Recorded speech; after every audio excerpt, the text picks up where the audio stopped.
Whitcomb calls for Starmer to resign.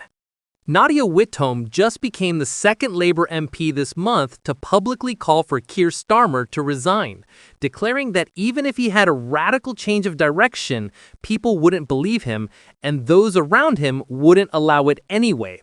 That's not just saying your leader should go. That's saying he's fundamentally incapable of fixing the problems he's created and the people surrounding him are part of the problem. Meanwhile, Tribune Group MPs claim they have the 80 votes needed to force a leadership challenge, but can't agree on who should actually replace him, which is the political equivalent of planning a coup without bothering to decide who's in charge afterward.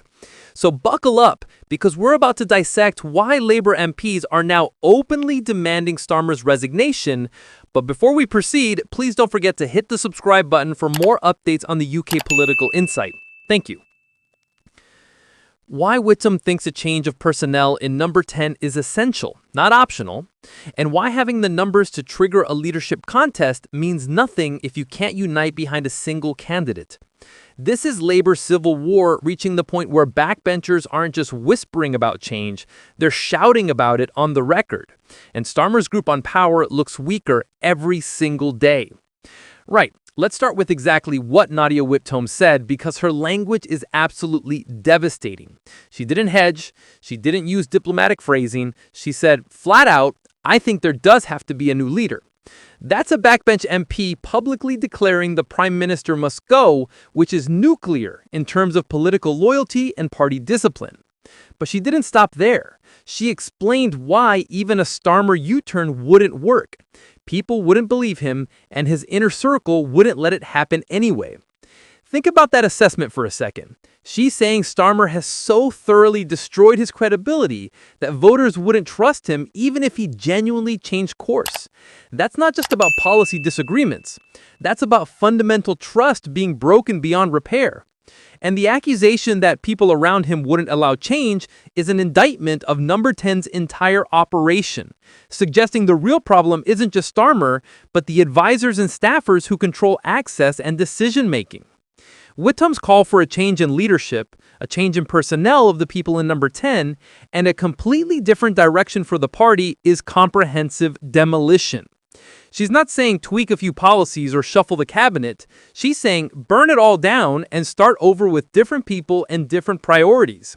That's revolutionary language from someone who's supposed to be on the government benches supporting the Prime Minister.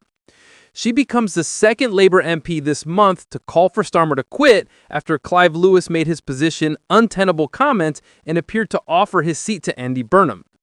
Two MPs publicly demanding resignation might not sound like many out of hundreds, but these are the ones willing to say it on the record. The real question is how many more are thinking it privately but haven't yet found the courage or political moment to go public. The Andy Burnham speculation adds another dimension because he represents what many Labour MPs see as a more authentic, charismatic alternative to Starmer. Burnham's momentum allegedly fizzled during Labour conference in October, but speculation about leadership challenges has only intensified since then, suggesting his moment might be coming rather than past. And Clive Lewis essentially offering to resign his seat so Burnham can enter Parliament shows how serious some MPs are about making change happen. The fact that Downing Street briefed journalists that Starmer would take on any leadership challenge is supposed to project strength, but actually screams weakness. Strong leaders don't need to preemptively announce they'll fight challenges, because challenges don't materialize against strong leaders. The very need to make that statement confirms Number 10 knows Starmer's position is vulnerable enough that they felt compelled to show resolve. West Streeting being tipped as a likely contender and then having to deny he's plotting is classic leadership speculation dynamics. Whether Streeting is actually plotting or not, the fact that he's being discussed as a credible alternative and had to explicitly deny involvement shows he's being positioned by others as potential successor. His blast at the toxic culture in Number 10 while denying personal ambition is politically brilliant because it criticizes the operation without directly attacking Starmer personally. Streeting's comment commending the briefer for at least picking on one of the men in the cabinet instead of the women is particularly pointed. because it highlights a pattern of number 10 targeting female cabinet ministers and staffers. Sue Gray, various women cabinet ministers, all have been subject to negative briefings, which creates a narrative that number 10's operation has a problem with powerful women who don't toe the line. That's terrible optics and terrible politics. Shabana Mahmood being seen as a potential leadership candidate is interesting because she's currently implementing controversial asylum reforms that are angering the left of the party. Her positioning as serious and willing to make tough decisions could appeal to MPs who think Labour needs credibility on security and borders, but it might alienate the Tribune Group MPs who want a left-wing alternative to Starmer. And that's where we hit the fundamental problem with this whole leadership challenge situation. Tribune Group MPs claim they have 80 MPs ready to back a challenge, which is the threshold needed under party rules, but they haven't agreed on who that candidate is.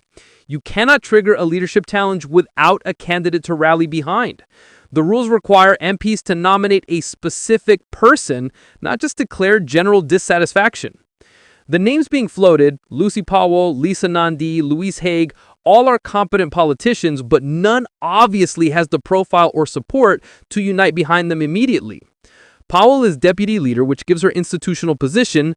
Nandi's culture secretary with solid credentials. Haig was former transport secretary who resigned over a phone theft conviction disclosure issue. None screams obvious prime minister in waiting in the way Burnham or possibly Streeting might. This is the classic problem with internal party revolts. Everyone agrees their current leader is terrible, but the moment you ask who should replace them, unity collapses into factional fighting.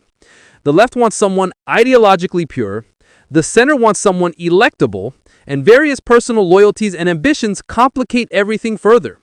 Unless someone emerges who can unite enough factions, the challenge never materializes, even if the discontent is real. Whittam is a critic of Starmer's operation, but notably wasn't one of the 7 MPs suspended for voting with the SNP to abolish the 2-child benefit cap. She didn't vote for that amendment, but blasted Starmer's party management as appalling, which suggests she's been building to this public call for resignation for a while now. She's not a random backbencher suddenly turning against the leader. She's someone with a track record of criticism now escalating to demanding he go. The polling showing almost half of Labour voters want Starmer to step down is the most damning statistic in all of this. When half your own voters don't want you leading the party, you've lost the fundamental mandate any leader requires.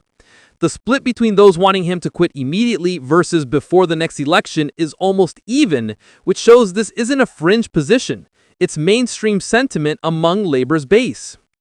That polling makes the MPs plotting less about palace intrigue and more about responding to genuine voter sentiment. If Tribune Group MPs believe their constituents want Starmer gone, they're not being disloyal by discussing alternatives. They're representing the views of the people who elected them. That's how you build political cover for what would otherwise look like destructive internal warfare.